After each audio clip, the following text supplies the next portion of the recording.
see here, we've got the 18-inch 40 offset MR703 from Method. This is the go-to wheel on the 300 series. So we thought we'd start here at an 18 on the new Prado.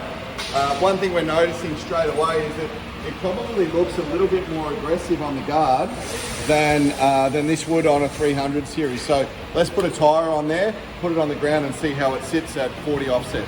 We don't have her on the ground yet. It looks like there's going to be enough space in front and behind the wheel here. That's a 285/65/18 KM3, 40 offset.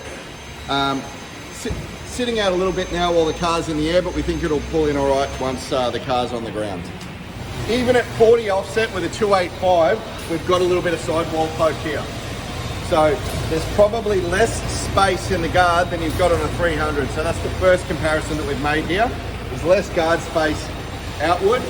So it's not something that I probably wouldn't accept on my own car, but as an individual, you'd have to be comfortable with a little bit of sidewall poke to run a 285 at 40 offset. So let's get a shot forward here. Great. Once again at the front, plenty of space. You do have this plastic down below though that you could probably take off and create a little bit more space if you needed.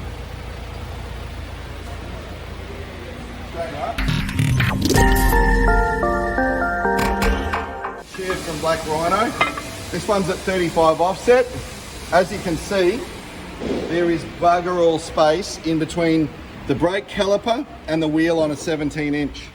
So what that means is if you're off-road, the likelihood of you getting a rock caught in between the brake caliper and the wheel and possibly damaging both is pretty high.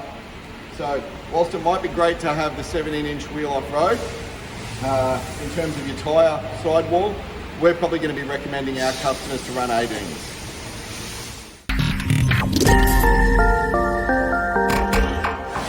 I think this one's going to max us out. This is the Nitto Ridge in the 285/70/18, otherwise known as the 34-inch tyre. We run it from time to time on lifted 300s. Let's just see how it looks on this one. Drop her down and measure her up.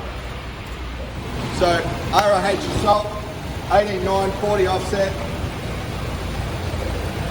Yep, turn it, full lock. It's just missing here at the back, 285/70/18. Of course, it's going to depend what brand tyre you use and what wheel alignment settings you've got. So some tyres are going to hit at a 285/70/18 and some won't. We've got plenty of space on the inside edge, plenty of space to the upper control arm. That's with the 40 offset. So as you can see, the 285/70/18 without a lift, even if you could drive on it, it looks pretty try-hard. Making it look like a bit of a roller skater here. So probably going to work with a lift. Without the lift, it'd be a no for me. The mistake you don't want to make, guys, is trying to put a 285/65/18 on the OE wheel. It's only an 18/7, right? So that means you cannot legally run a 285/65/18 on this wheel.